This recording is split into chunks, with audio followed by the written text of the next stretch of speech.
Hello, everybody. Thank you and welcome for joining us for the Kirwan Biweekly Forum. My name is Kip Hawley, and I am glad to be the host of the forum and welcome you all here for this important conversation on race, technology, and policy with Kelly Capatosto and Mikyung Baek, who will be joining us shortly.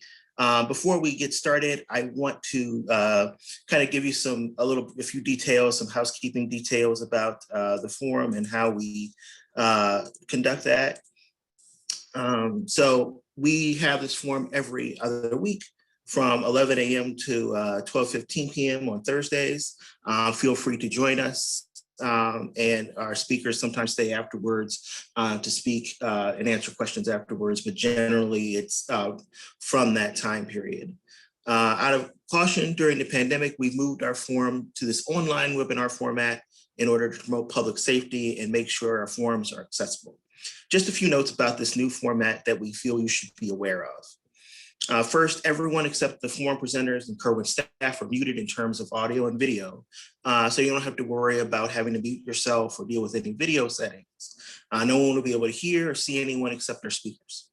Also, the chat feature is generally disabled for the webinar, but this time we'll be kind of using it a little bit and then some of the raised hand features. But we encourage everyone to make most use of the Q&A feature to ask questions or to raise concerns about the webinar. And somebody from sort of our end will be monitoring that and help with any problems with the webinar and collect questions to ask the presenters at the end when it comes time for Q&A. Finally, this webinar is being recorded so that we can make that available through our social media afterwards. Though no one except the presenters we recorded, we want to make sure everyone's aware of that ahead of time, just for the sake of transparency.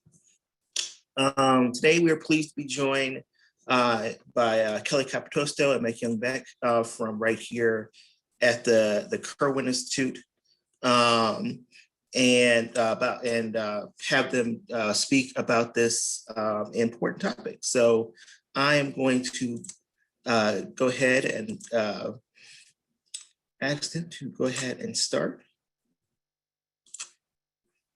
And now that they're on, I'll let them take it away. Awesome. Thank you so much for the introduction, Kip. And so excited to see everyone here today. Thank you for spending your morning/afternoon with us. I'm going to go ahead and get the slides loaded up. And hopefully don't judge all of the all of the tabs that I have open here on the side while I get things loaded. This is the life of a researcher. All right, great. So as Kip said, we are Kelly and Mikyung from the Kirwan Institute, and we're going to be presenting and representing some of our work here today with you all that we've been doing a lot of time spending writing and researching and really exploring the implications around our new emerging technological landscape. So just to give you a brief introduction on myself, I've been at the Kirwan Institute for about 6 years now. A lot of my work originated in really understanding implicit bias and decision making and understanding the role of bias and how that impacts policy. And that really got me interested in understanding how human biases can be embedded and ingrained into the technologies and into the data we use. So for the last couple of years, myself, Mikyung, and also Ieko, who couldn't be here today, is our intern, has been really working and spending some time exploring that link between human biases and our technology. So I'll turn it over to Mikyung to introduce herself as well. Hello, everybody. Thank you for joining us this morning. So I'm Mikyung Baek. I work as a senior research associate at Kirwan, and I've been here for over like 15 years. I joined as a research and technical associate, but most of my work has been on working on what we call opportunity mapping, and that involves a lot of data management, data collection, and everything. So, I mean, naturally, I was interested in how data works, and when I heard heard about Kelly's project about how looking at data and equity from racial equity life cycle. I signed in, and since been in the project since then. Mhm. So we're definitely an evolving work in progress, and we have some of our other colleagues joining as well. But I did want to just reflect on how this work fits itself within our institute. And if folks aren't familiar with the Kirwan Institute's mission, our statement is that we work to create a just and inclusive society where all people and communities have the opportunity to succeed. And we do that through a variety of different ways. The first being research, the second being engagement and communication. And we really see our work as interacting and engaging with a variety of these disciplines. So today we're going to be engaging and communicating with you all around some of our findings and also exploring some collaborations for future potential research. As we said, we've been really looking at this through the lens of race and ethnicity and the potential for discrimination with our technologies. But we know that there's so many other avenues for exploring algorithm bias, and there's so many other folks that are here that are engaged in work around data and technology. So part of our conversation today is just going to be more of an open discussion for ways to collaborate and other areas to explore. So just a brief roadmap. Why technology? Why now?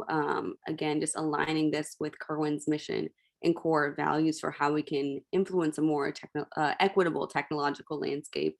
And then we're going to explore what are some of those root causes of racial discrimination and exploring those key decision points where bias can occur.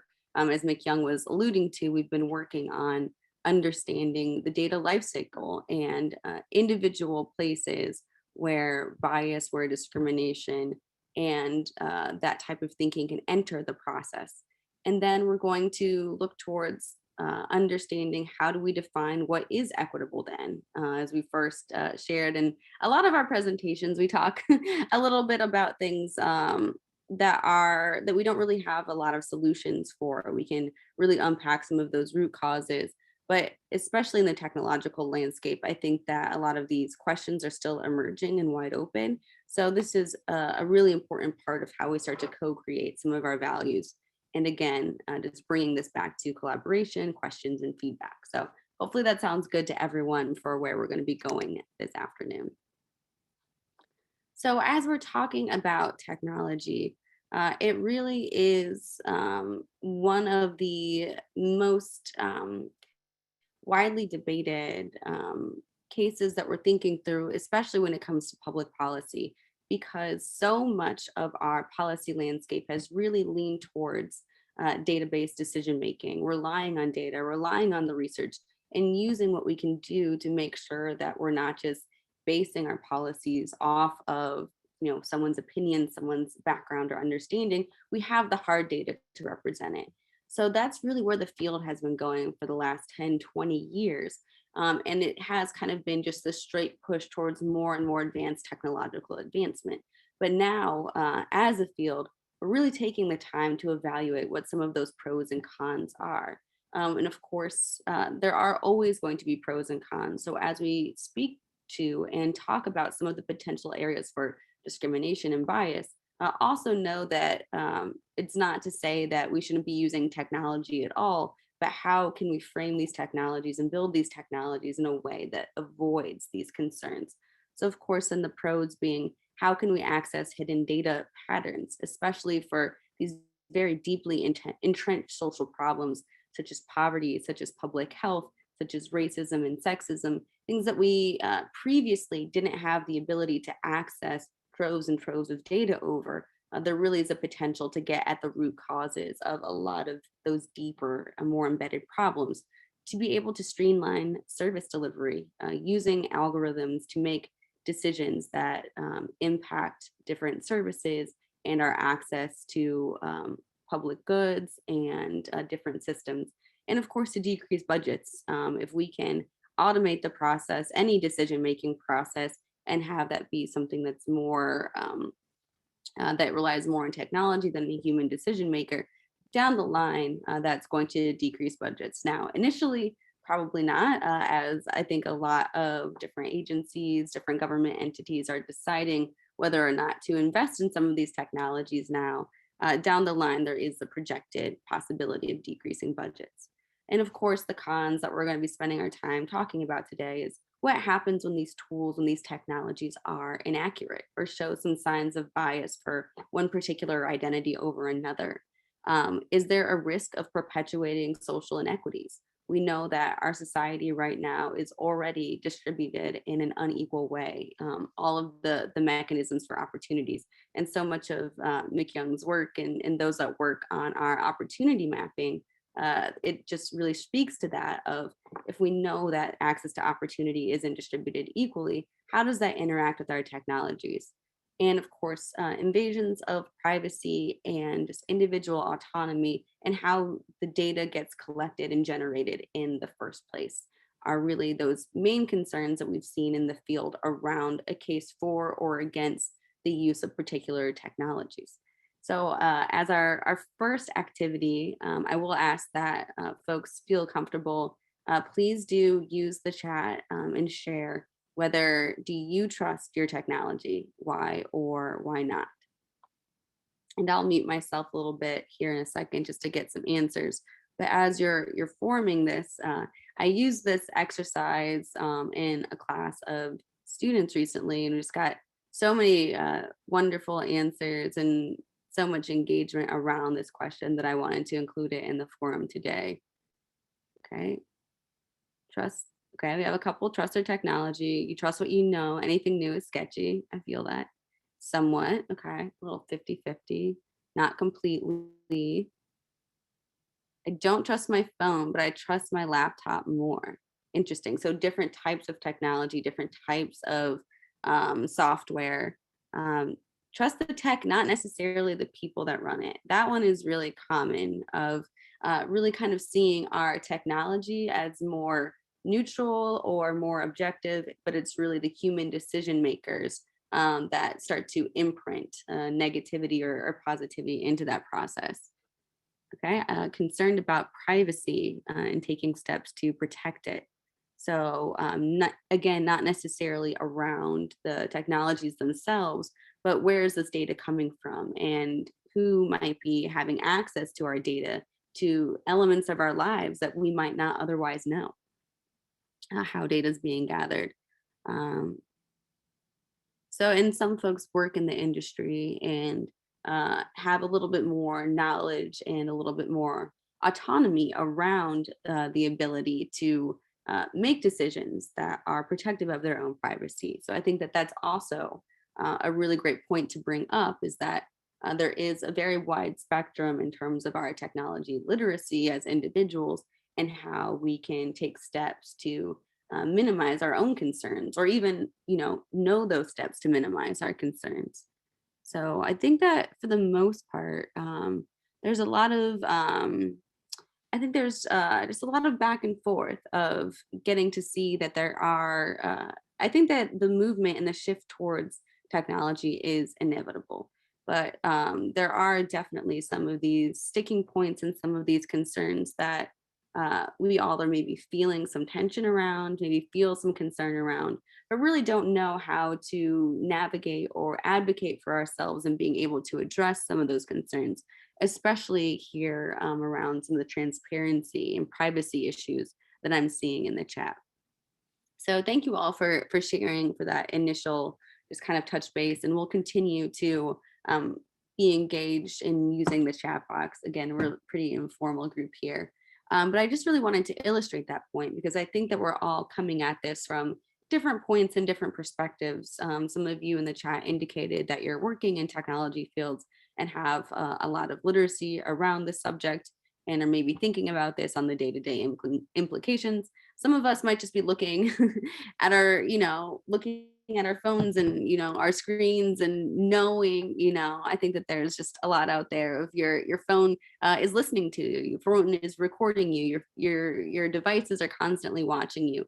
And there's this ever-present fear of surveillance that so many data users and so many just regular citizens have, but I don't feel like we know how to navigate or grapple with. So there's definitely a very wide spectrum of how we feel and understand the impact that our data and our technologies are having us, and whether they're doing that in a way that's equitable or not.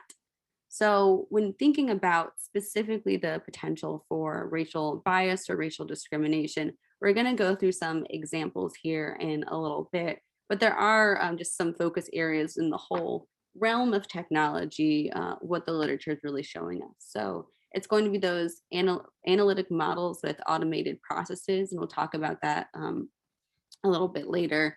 And those that predict a level of risk or predict a certain outcome is going to occur. So amassing these large data sets in order to make a decision or a determination, the use of biometric data, the use of geolocation data, that's things like your location services on your cell phones, and especially those that have the potential for punitive uses. So that one is highlighted and the most important because ultimately it comes down to the application that we're using these technologies for. So if we're using certain technologies to divert or to increase resources, to have some sort of positive benefit, divert or allocate some funding, then the impact is going to be very, very different than deploying some sort of punitive measure.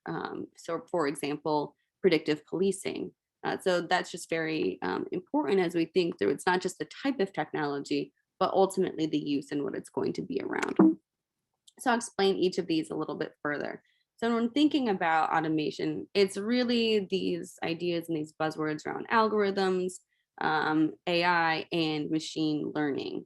Algorithm being kind of on the most simple end of that. It doesn't necessarily have to be an automated process, but once you get into artificial intelligence and machine learning, those models are able to learn and adapt and make those determinations themselves. But essentially, it's using a digital technology to perform a process or function rather than the human decision maker. So when we're thinking about areas in terms of the public policy landscape where automation pertains to, it's really around regulation and governance.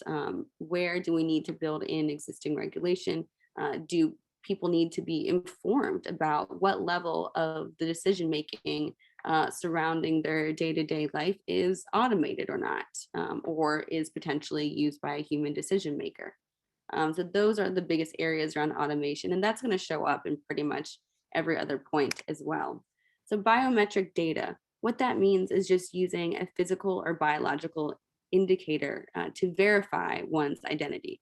So this is the thing that you have with your phones of putting on your fingerprint, and the phone opens or recognizes you, is able to confirm your identity off of something, a biological indicator. This could be a facial scan. So when we talk about facial recognition, this is really the area that it's going to be impacting. Gait. So there are technology surveillance measures that instead of using facial recognition, they use an understanding of how someone is walking in order to identify them. So there are a whole bunch of different ranges and applications of biological information and data that can be encoded into these tools. Geolocation data. So this is really, rather than one's own biology, this is about where someone is located. So it's about physical location, and it's often used to target priority neighborhoods or identify people in a certain proximity. So this is going to include a lot of zip code, potentially cell phone information. And where it's used in public policy is around predictive policing, potentially where to invest resources in particular communities, and crime and surveillance are some of the most common areas, especially as we think about research pertaining to race and ethnicity. And then the final one is predictive risk modeling. And this is more of a building out on the automated decision making, but how we use that to identify levels of risk. So what predictive risk modeling does is it aggregates administrative data. So all of these data sets of individuals that might interact with the system, and they use that to assign a level of risk according to certain characteristics. So it's been used in child welfare and judicial decisions. So something like if you are reporting into a child welfare reporting hotline, how does someone on the back end be able to screen that call in order to identify and assign a higher level of risk? So a predictive algorithm is able to determine what sort of factors would determine a higher level of risk in those circumstances. It's also been used in judicial decision making of being able to predict who has a higher risk of being able, or a higher risk of criminal recidivism, or the potential to recommit another crime. So that's where it has been used in the field. And in the next slide, I believe we're going to be sharing some examples of where these have produced inequitable outcomes. But actually not the next slide, and a little bit further out. But the core of why we're interested in this type of information is really around these tools making causal claims when there's only correlational data. So this is from one of those websites that has the illusory correlation. So there's a whole bunch of these. I just picked one that I thought was a good illustration. I've shared this before during some of our forums, but here's a correlation of the letters in the winning spelling bee and number of people killed by venomous spiders. As you can see over time, the higher number of words in the spelling bee, the more likely people would be killed by venomous spiders, according to this correlation over time, right? So you can see those data points being correlated over a span of roughly 10 years. So what that would say to a model is, okay, I have to make a decision based on that. If I see this word albumin, it means egg white. It's a pretty short word. So, okay, things are a-okay. There's not going to be any spider death. But if you see this word, which I'm not even going to attempt to pronounce, then there's going to be a potential high risk of spiders. And that's essentially what we're asking these models to do, is look at a variety of different data points and make those types of determinations. As you can see from this example, in reality, we know that the spelling bee doesn't determine the level of risk of spider deaths, but really these are just correlated. In some cases, in reality, you're probably going to be correlated with the third variable or some other variable, but these are just kind of randomly correlated. So what does this tell us? In this example, it's really easy to see how the predictive power of this algorithm doesn't make a lot of sense, or it's based on faulty assumptions. But in reality, that isn't as cut and dry. And when thinking about the best way to intervene, in this case, you would say, just shorten the letters in the spelling bee. But that's really not, going to be helpful. And we have the same problems when it comes to our predictive algorithms in other cases. So for example, if we know that a higher risk is for child welfare cases is if the family has 4 or more children, we know that those are some of the highest risk cases. Well, that doesn't really help us in terms of being able to intervene on a policy standpoint. It's valuable information, but there isn't any preventative measure that we can take to mitigate that particular risk, or know if that risk even has anything to do with this current case or circumstance, because there's a lot of people that have 4 or more children in their home where that doesn't present any risk. It's really around some of these other variables, such as poverty, lack of resources, that lead to inability to care. So when we're talking about what is the potential to encode bias just in the process itself from using correlated data, it really comes down to how does this information treat race and other social identities, and how do those begin to get equated with risk? And there's so many different proxies for how race information can get embedded into algorithms themselves. So I'll give a brief example. A lot of our work at Kirwan has focused on understanding patterns of redlining, which are the maps here to the left. This is actually a redlining map of Columbus, Ohio. And areas in red and yellow were those that were graded C and D. Those had that were given the poorest level on the redlining maps and weren't able to receive loans or the ability to finance homes and properties in those areas. So that's what we can consider the lack of investment or development. Now, those were explicitly denied to communities based on the racial identity of those who were living there. So we have something that is an explicitly racist policy that has determined the housing, the lending, and the ability to generate wealth and opportunity over time. We see that the information that is one zip code actually holds a lot of important information about race or about identity that we wouldn't otherwise assume. These types of variables aren't as identity neutral as we might believe them to be. So when we're thinking about targeting resources or targeting services to particular geographic areas or identifying certain neighborhoods, we have to consider how racial identity is embedded within that model, specifically because we live in such a segregated society, and that was intentionally designed years ago. So I just wanted to kind of develop some thinking around that, and how we get from A to B in terms of seeing race show up in some of these algorithms before going into some of the high profile cases where these tools have revealed some discriminatory intent and outcomes.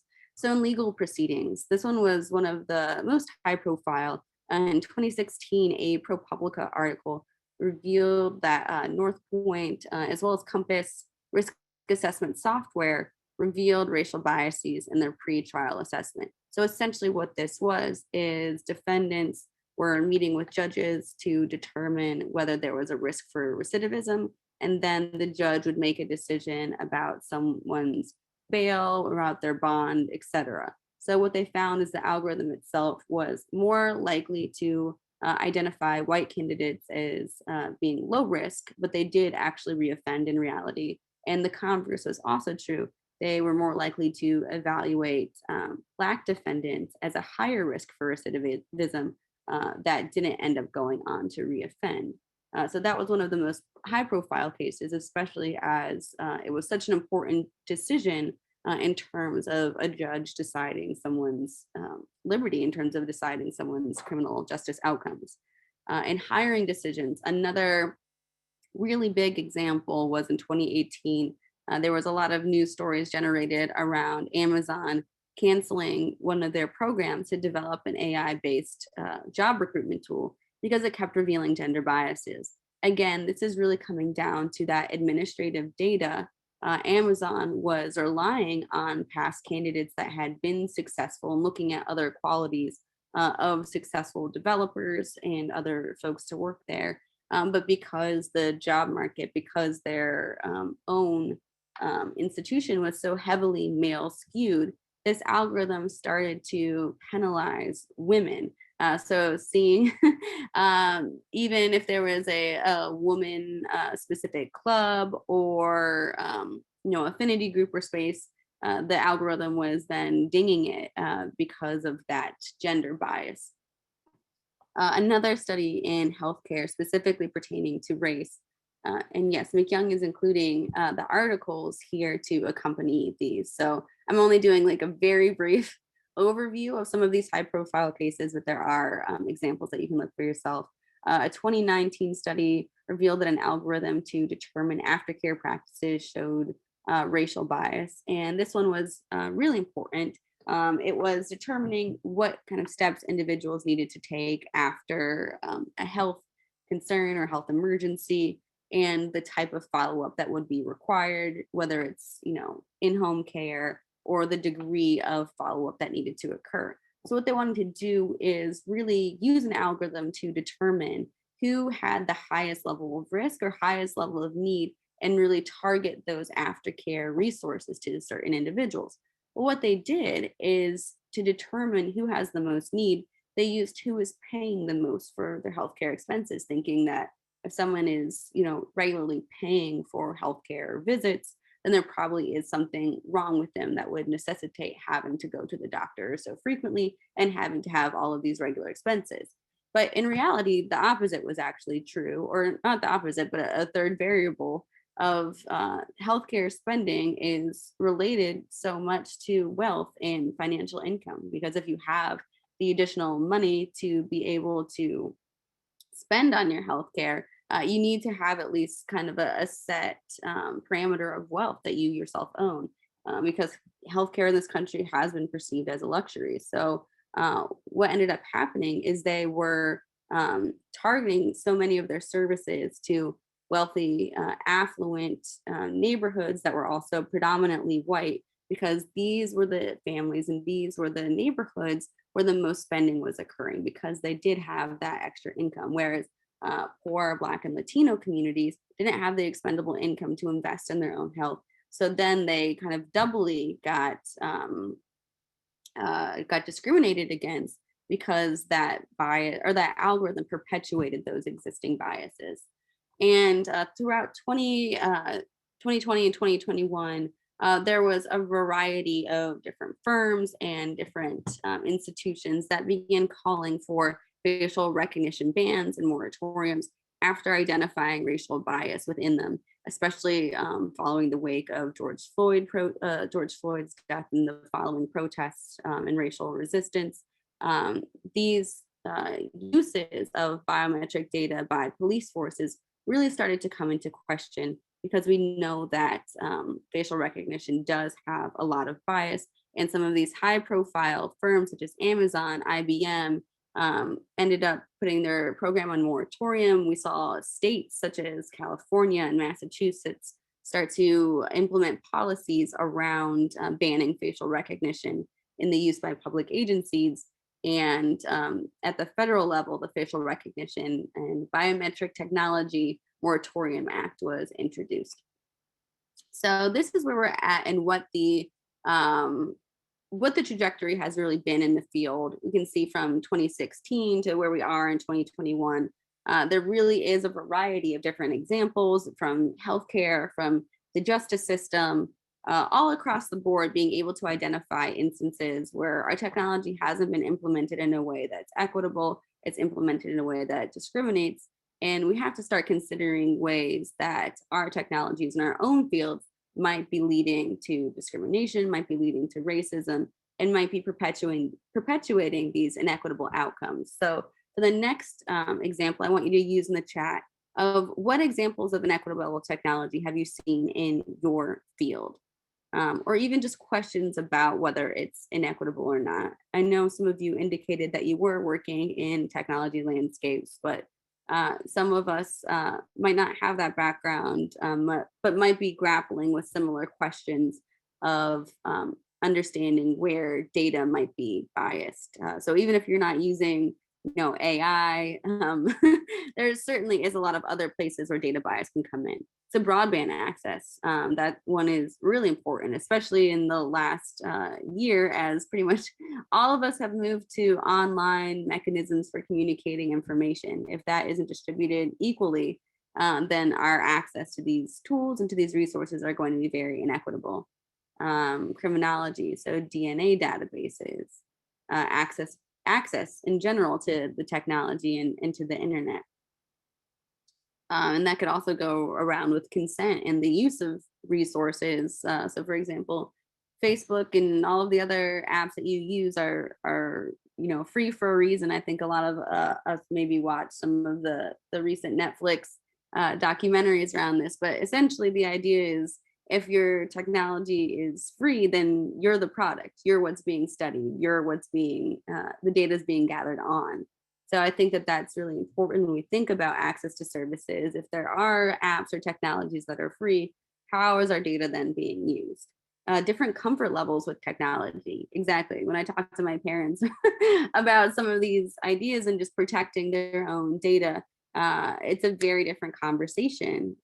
So general cameras, lighting settings with darker skin, so I'd like to appear normal in Zoom sessions. Yeah, that's a really, really important one. In some of the sources that we reference here, it's being able to talk about how lighter complected skin tones being used as a way to calibrate a lot of our physical technologies. Even before, our webcams and our laptops, we were doing the same thing of racially biasing our cameras, our physical photography, by using white skin tones to calibrate how light is reflected in cameras and our technologies. So I think that that's also a really good point to bring up, is a lot of these same mechanisms for discrimination aren't just occurring in our modern day technologies, but if you go back and thinking about video, photography, surveillance, those are embedded historically as well. Hiring tools, absolutely. As we saw with Amazon's, some of those being biased. Senior healthcare, diagnostic technology, interesting. I think that one I definitely would like to learn more about, and seeing how diagnostic technologies relate to racial identity, relate to backgrounds, relate to SES. I think that there's a lot of really interesting variables to bring out there. Culturally relevant educational resources and standardized online testing, absolutely. Real-time data dashboards to students who are the customers. Interesting. Yeah, a lot of these tools are really getting applied in academic settings. So one of the other groups I'm involved with on campus, again, there's a lot of groups in technology that are engaged here on campus, so I can put those in the chat later. But one is privacy at OSU, where folks are really grappling with these decisions on how to communicate privacy in a transparent way. But as you look at the higher education landscape across the country, what universities are doing with students' data is drastically different. And in one of the cases, in some smaller schools and colleges, they're starting to use geolocation data and services to mark off students' attendance, whether they may physically be there or not, or using geolocation data sometimes to screen for potential risks of mental health. So if the student is not leaving their dorm room often, is that a concern for self-isolation behavior and mental health behavior? So we are seeing these tools getting increasingly used in education and higher education landscapes. All right, and I'll move on for the sake of time. Thank you for uplifting all of these examples. Technology impacts all of our lives in a variety of different fields. So it's always important to start thinking through what are some of the pros and cons and ways that these tools can potentially discriminate. And as so many of you have already uplifted in the chat, is that it's not just about the data, it's not just about the numbers themselves, but where does it come from? What is the impact on privacy? And do the ends justify the means around us kind of giving up our own privacy over time? And what is the long-term impacts of those? So that's, again, always wanting to link back to our history to show that issues of discrimination are a part of this long-standing structural racism and inequity. And those concerns around our privacy didn't just begin with cell phone surveillance or the potential for facial recognition, but we have a long-standing history of where privacy, the expectation of privacy, has not been afforded to different communities equally. So in the civil rights movement, we know that the FBI, the NSA, engaged in wiretapping of the offices of Martin Luther King and associates, as well as, just a whole periphery of those that were involved within the civil rights movement. Again, without a lot of those individuals having any risk or probable cause for harm. In 1992, the DEA instituted a call tracking protocol, which included Mexico, Central and South America. So again, this was around some of the where the big policies around the war on drugs are beginning to, or were already coming out, but specifically against the drug trade in Central and South America. But what ended up happening is that any individual that was living in the United States, if I was making calls to my family that actually lives in Colombia and Venezuela, if I'm making those calls, then I might have found myself winding up on a list of names. And they weren't necessarily wiretapping these calls, but they were generating a list essentially of every incoming and outgoing call that they wanted to, that was taking place within these regions and America, in between the Americas. And then, of course, another very high profile instance was after 9/11 that we saw surveillance of Muslim American communities, especially in places of worship. Many of these tactics of surveillance being ethically questionable at best, such as using police informants that had committed crimes to pose as students, pose as potential converts, and we're tracking Muslim students and people just entering and exiting places of worship all throughout the Northeast United States. Those with absolutely no connection to terrorism whatsoever, literally just isolating these communities and collecting information on them. So these are instances that we can look back in time and know that these were unjust. There has been rulings, especially around the surveillance that has happened in the wake of 9/11, to say that yes, this was overkill. We should not have put all of these families on no-fly lists. There have been rulings that have came out to say that we went too far with our surveillance policies. So it's easy for us to look back in time and see how overly punitive surveillance and see the discrimination that occurred for certain communities. But we also are challenging ourselves to have to proactively look toward the future and interrupt that from happening once again. So that brings us to what can we do in ways to really prevent our technologies from creating those inequitable outcomes that we saw in the past.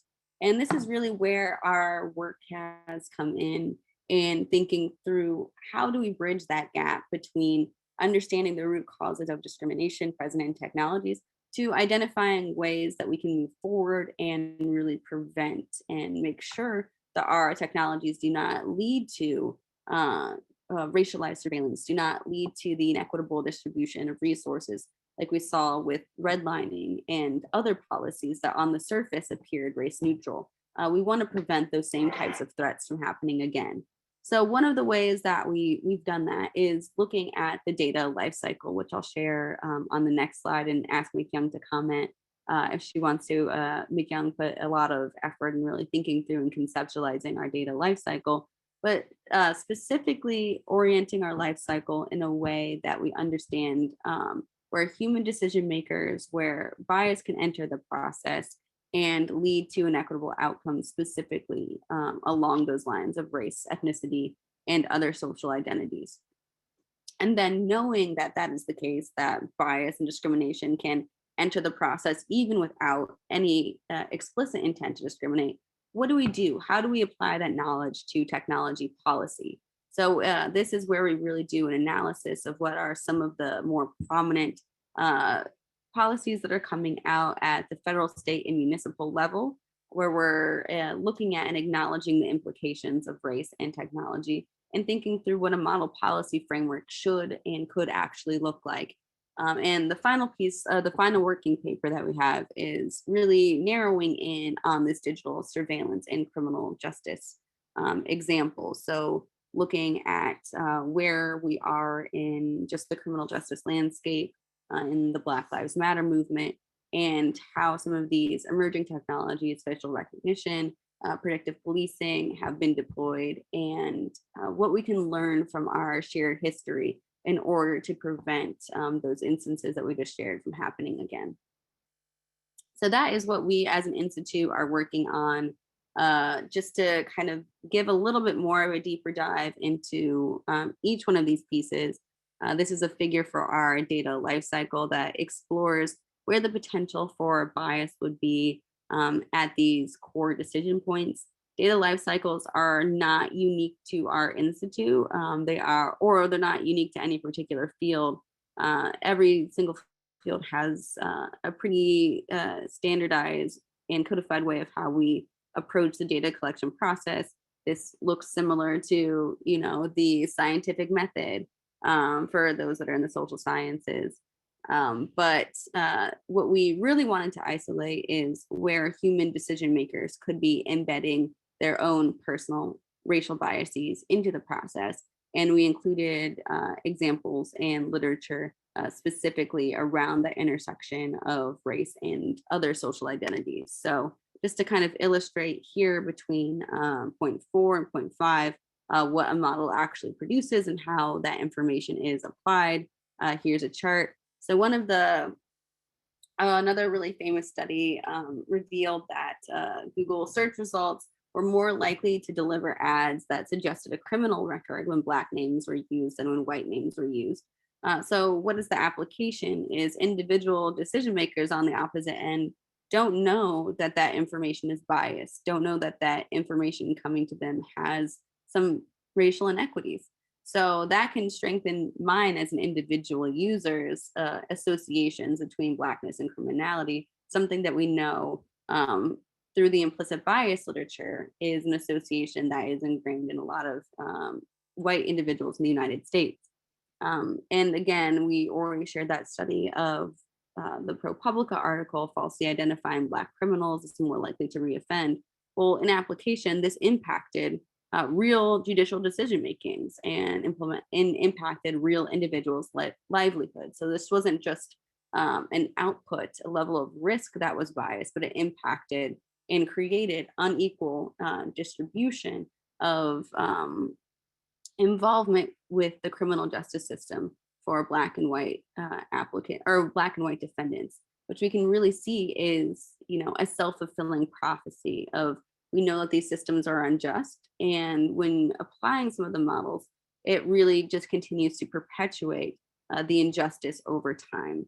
And Mikyung also linked weapons of mass destruction. This is actually one of the really first prominent books to come out in examining the potential for bias in our algorithms. It's very user-friendly, very readable, depending on whatever, it doesn't really matter what background that you're coming from. They use a lot of different examples from finance, but as well as education and a lot of different domains, but spoke to some of the crime hotspotting software, which of course is going to increase police presence in these neighborhoods. So if you're identifying Black, brown, and Latino neighborhoods as showing a higher risk for crime, and you're sending more police presence in response to that algorithm, then you're going to, again, have that self-fulfilling prophecy of perpetuating racial injustice over time. So I like to specifically look at that key decision or that decision between outputs and application for really sharing why that punitive impact matters over time. It's not just the algorithm itself, but what we as decision makers end up doing with the algorithms, which is why this policy lens is so important. Here, we're also going to be sharing some of the data, some of the sources in the chat thread in a little bit. But we also wanted to identify some publicly available tools that we found that have were specifically designed to counteract bias and discrimination at each of the phases in the process. So whether it's more aligned with public advocacy, whether it's more aligned with just developer tools for being able to test their algorithms and test their data sets. We wanted to be able to provide some examples so people could try those out and utilize them as they are working and engaging with technology. So beyond the data lifecycle, the next iteration of that is how do we apply those insights to policy? And the policy barriers are really a crossover between these three elements, which some of you have already illustrated in the chat. So we have a lack of data literacy. It differs according to the population, but really of policymakers is where this is going to be the most important. Is we have a very aging Congress, and we know that technological literacy is something that looks very different across different age groups. And the ability to really understand and unpack these issues and put those regulations in place that can counteract some of these concerns really is going to depend on those at the highest level having the literacy and knowing what types of regulation, what types of governments are going to be the most impactful. So data literacy is certainly one of the biggest issues when we think of public policy. And then there's just a lack of crossover between those that have technology experience, those that have more ethical implications of technology experience, those that are experts around applying a lens of racial equity. And then you have the policy area that's in question. So there's a lot of mounting levels of individual expertise that are required in order to really think through how to create equity in some of these decisions. So we need cross-disciplinary teams, we need cross-disciplinary expertise and the right people at the table. We need to have a diverse table of those that are impacted from these, most impacted by these technologies as well, which is why the third bucket here is around constituency, because so much of these tools are really global in nature. It's so difficult to find or to be able to coalesce as a constituency group around these issues, because technology just influences so many aspects of our lives, especially when you center them around the intersections of race, of gender, of economic status. It's hard to develop that constituency for any particular policy area or tool. And I think that that's something that organizing is really trying to grapple with now, of how we can do this level of organizing around technologies. And I would say that the facial recognition space is probably one of the most robust and one of the only areas that we're seeing a lot of social movements generating some constituency, generating organizing around, specifically in the technology space. So if we know that those barriers are there, how do we assign the values that we want to see? How do we assign the principles that we want to see as they pertain to racial equity and racial justice? So first, we just have to acknowledge that these data are not neutral. As we shared, hopefully, and illustrated at multiple times during this presentation, how tools are being developed, how they are applied, potentially how they are scoped and paid for. All of these different components embeds human biases into the data and into the processes for analysis. So data, algorithms, models are not in themselves identity neutral because of all of this history. So by just acknowledging that, we're able to build a more equitable process. This is really about a premise that we need to adopt in order to develop more equitable technologies in the first place. So of course, accepting information or acknowledging it isn't enough to move things forward. You have to take other steps. So how do you build accountability and the active pursuit of equity? We call this the active pursuit of equity because others that have identified equitable, some of these equitable principles for technological governance have advocated for things like a non-discrimination clause.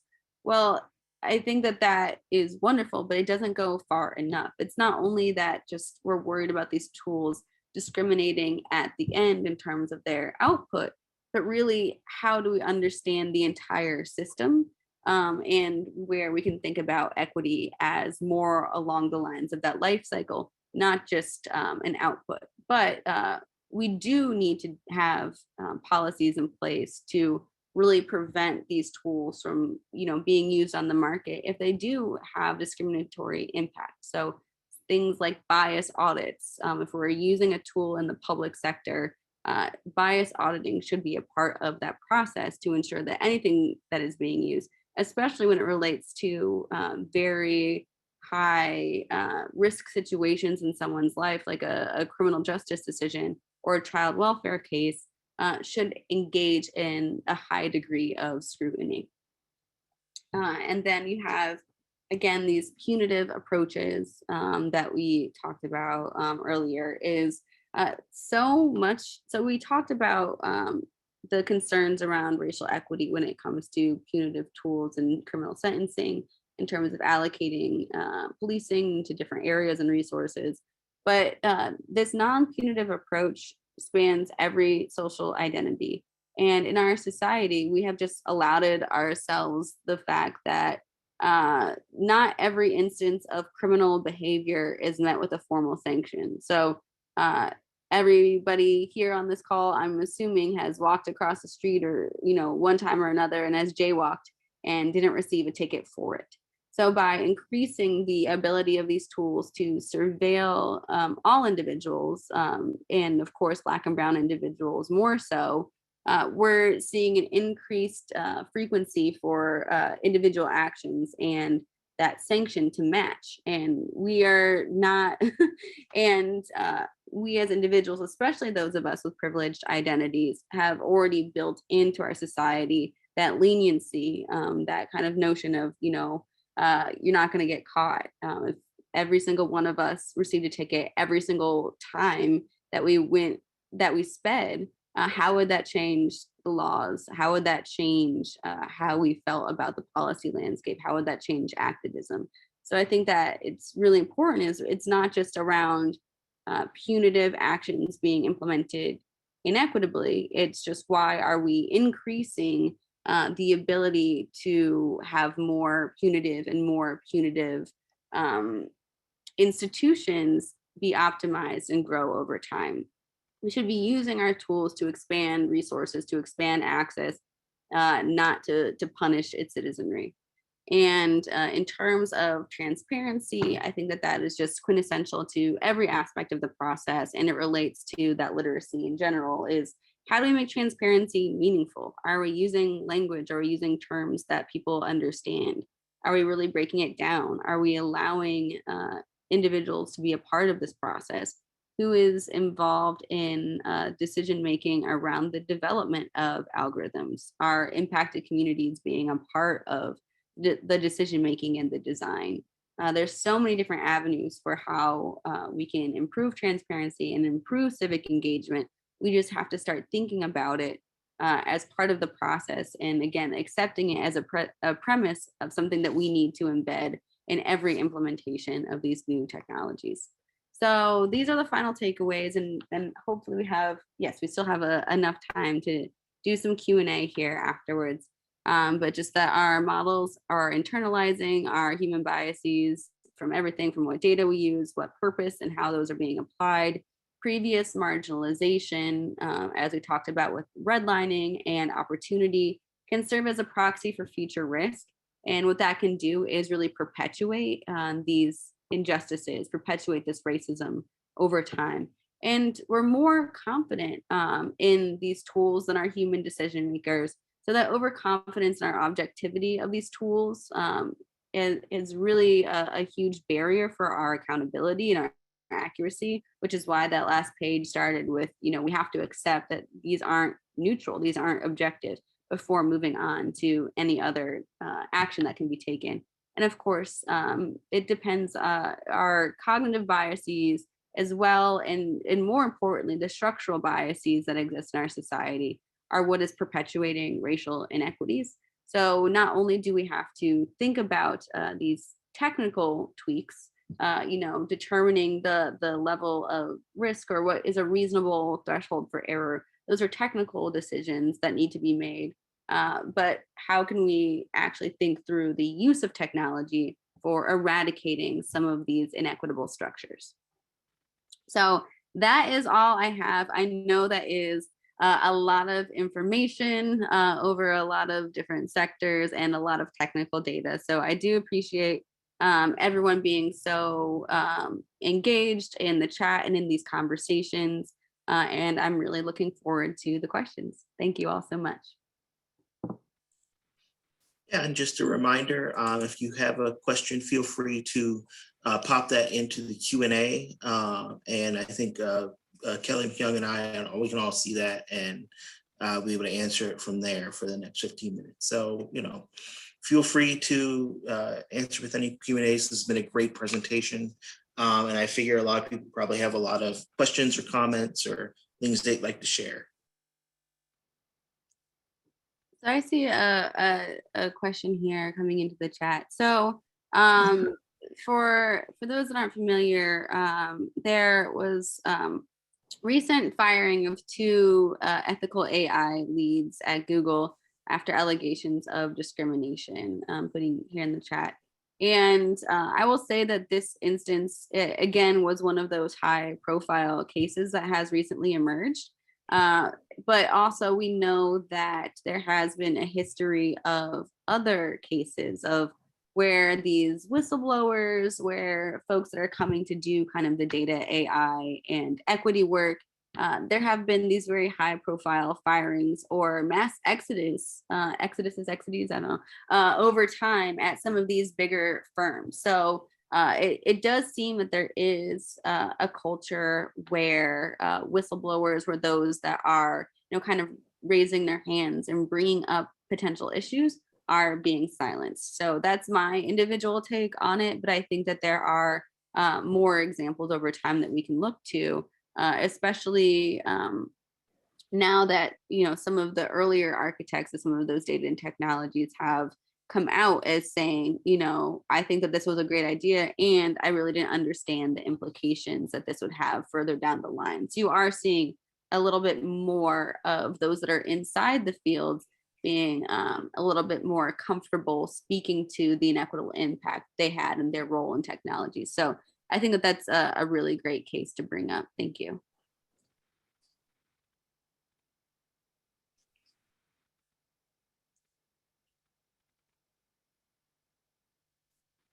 And of course, we also want to connect and collaborate with other folks on campus or at different organizations that are also approaching these issues. Because again, we have our particular lens that is, we're thinking through technology specifically from a lens of racism, potential for discrimination, and ultimately how we can bring that to more equitable policy landscape. So I think that our lens is very narrowly focused when it comes to an institute. So I am really interested and encouraged by others that are thinking through some of these issues, and would love to invite folks to engage with us, maybe after you've had more time to think through questions or what have you over time. Yes, thank you, Mikyung, for putting that in the chat box, our contact information. Again, my name is Kelly Capatosto. I'm the only Kelly Capatosto, I believe, on the internet. So, beyond email, you can get a hold of me on social media. That's totally fine with me. Any way that you want to connect is fine. But I do think that sometimes these types of conversations end up just percolating questions over time and are a little bit more difficult to think through on the point. But yeah. We have a question in the Q&A. Someone wanted to thank you both for the presentation and talk about your talk about the need for expertise in data and technologies, and they wanted to know what suggestions you have for training so that we can have effective bias audits. What are some of the best practice for bias audits? Yeah, so one of the tools that Mikyung and I put in there, there are the bias audit processes. So what you can do with a data set after the fact to audit those data sets for bias. So those are already in the chat, I believe.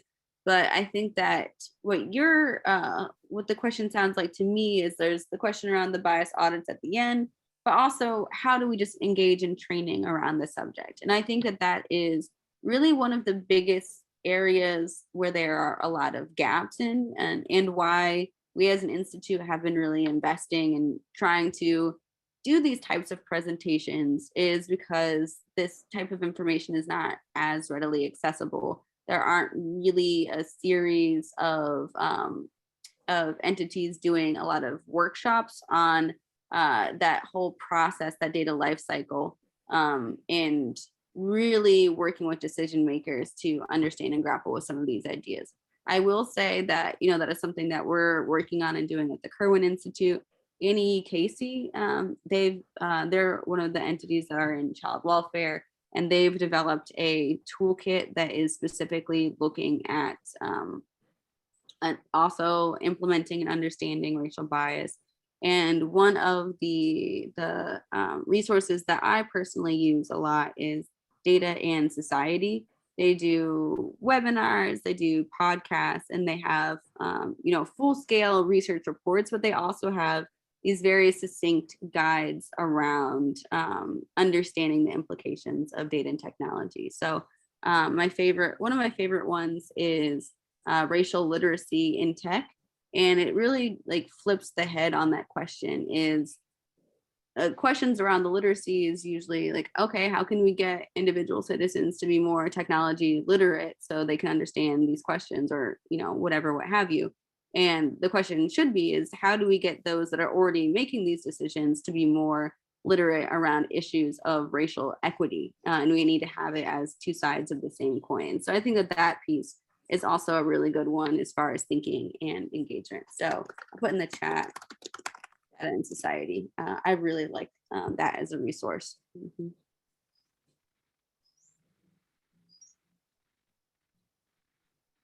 Thank you, Chris. I appreciate that.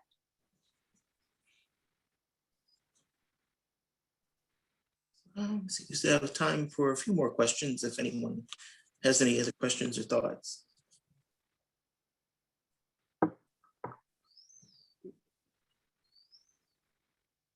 Sorry, I sent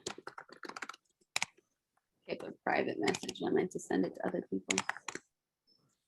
Data in society. I think that they're a great resource to educate yourself on some of these issues. Thank you, Susan.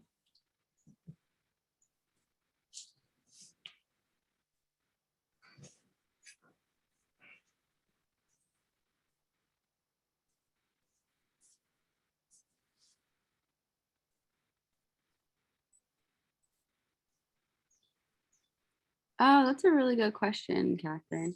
I think so. The question here, if folks can see, is how would you start introducing data or understanding of data to 5 and 8-year-olds?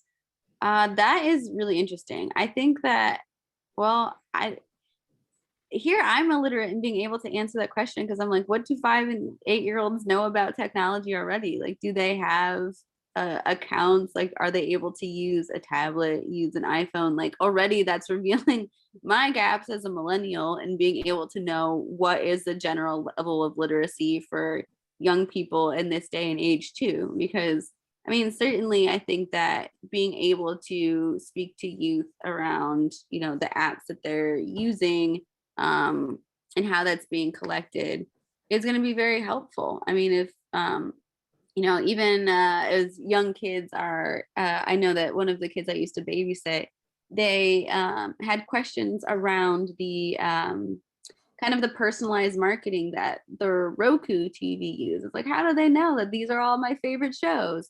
Like, well, let's talk about this. So I think that our data and technology landscape, especially in this society, is something that kids are really queuing up to see, and they are witnessing it and they're seeing it. They just really need that language to understand. Yeah, so Mikyung is saying they'd probably be very literate with technology compared to us. And that's what I've seen with the young kids too, is they're already understanding how these things work to a much greater extent than I ever would have at that age. Yeah, definitely social media. I agree, Mikyung. And just, concerns around, I mean, in terms of the greatest risk for our youth, I think it's just the acknowledgement of privacy. I mean, nothing on the internet ever really goes away. I mean, we have all of these different tools that are literally crawling across our social media, archiving all of this information. So being able to really communicate that, what you post online is going to be something that you have to acknowledge and live up to for a very long period of time is just a huge implication that I don't think that we yet understand as a society. I know that if I was posting stuff online for others to see at a young age, that would have a huge impact on my mental health. So I think that even just the mental health components around technology and around social media and around privacy and just making oneself that visible are really important, especially at that stage in development. So my heart really goes out to kids that are navigating their social lives online right now.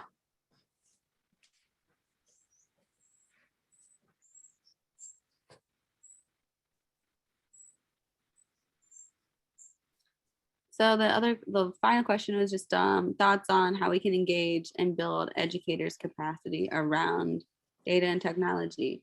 I think that the biggest thing is we really kind of isolate. Organizations have just been used to isolating data analytics and technology as their own department, as their own team, as their own resource, and it's kind of like, oh well, like you have the tech skills and like you're worrying about these issues, but they're a little bit further removed from our mission, our organization, and our vision. So those that are usually implementing strategic planning are a little bit further removed from what is actually going into the data, the analysis, and the design. And that is just really across the board. For whatever reason, we've really structured our organizations to have it that way over time. And I think that we really, as a field, need to start integrating data analytics and ethics and strategic design and equity into one another. We really don't have a lot of cross-disciplinary engagement. Just really isn't in our nature. It isn't automatic to us, especially coming from a university. I think the tendency is always to kind of silo expertise or silo individuals based on the certain type of expertise. And I think really getting at what you're talking around is building that capacity, as we really have to get out of our silos and just start to engage with really simple topics around tech equity. I know that some of the algorithm bias, even in presentations that I give that aren't around tech equity, if I'm talking about racism that's happening in public policy in the criminal justice system, I use that same ProPublica article because it really illustrates the fact of how deeply ingrained racism is in the criminal justice system, that even if you take a human decision maker out of it and the results still reveal racism, then we know that we have a structural issue here. It's not just a human issue. So I think that you can use technology to illustrate points and highlight your cases in a lot of different domains, maybe just throwing in one or two examples every now and then, because again, our lives aren't separated from technology. So I think just peppering in some of those examples more and more frequently are really helpful and useful.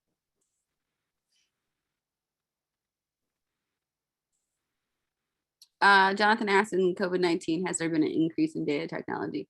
Absolutely. So a part of the policy piece that we're working on is really understanding how how some of these already emerging technologies have really just ballooned out, and then how technologies that we weren't really using started to get a lot more common. So for example, the use of certificate programs to validate your health status. So certificates being like, on your phone, when when I go to OSU, which I don't go to campus, but if I did go to campus, I would have to indicate my symptoms on a tracker, and I would get a red light or a green light. So that certificate just being around like, okay, I am like either good to go or not able to enter a specific facility. So that type of health certificate is something that a lot of different institutions are implementing by asking a series of questions.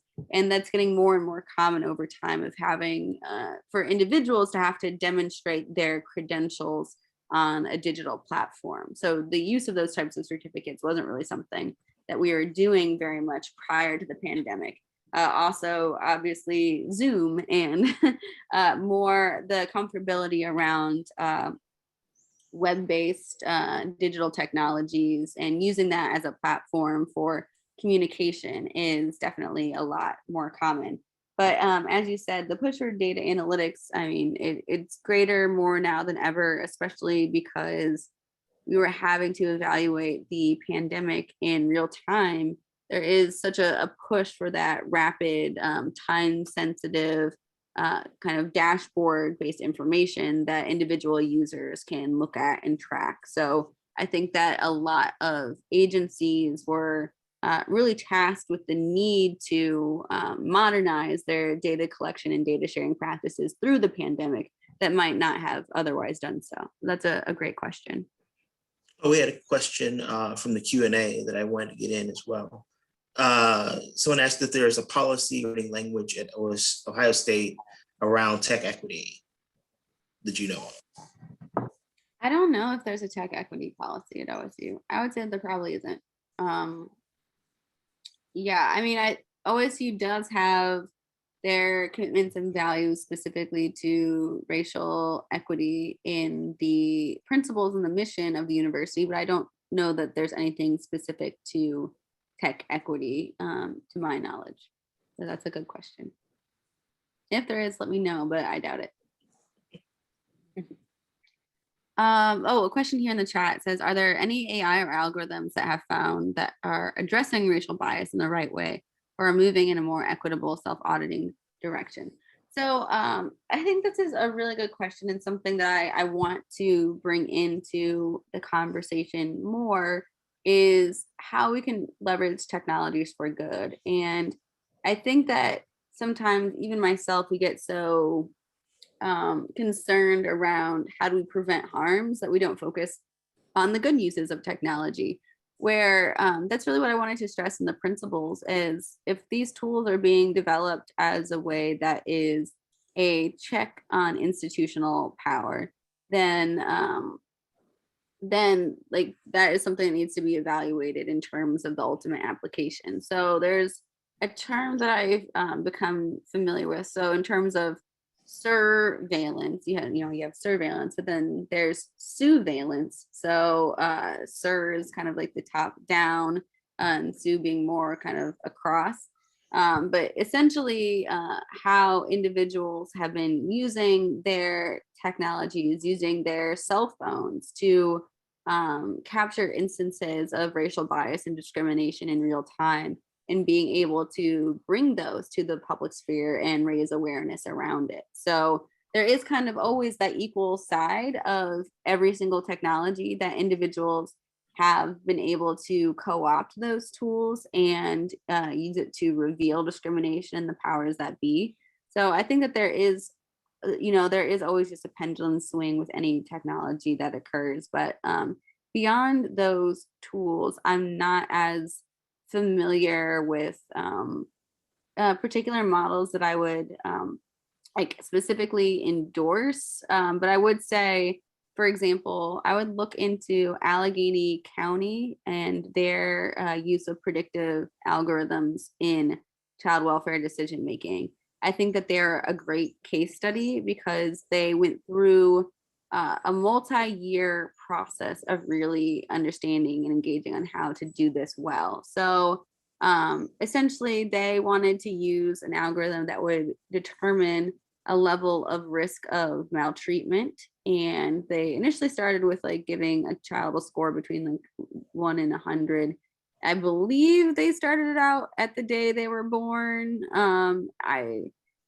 Or something like that, and that's what, or the potential to do so, and it really raised the alarm bells of like, you're really going to be assigning like my child's level of risk right out of the womb. So there was a whole variety of concerns around this algorithm's potential to engage in bias. So they brought in a lot of decision makers to audit that bias independently. Another researcher from Carnegie Mellon did that, as well as someone out, I believe at UCLA, but they engaged in that process really well over time.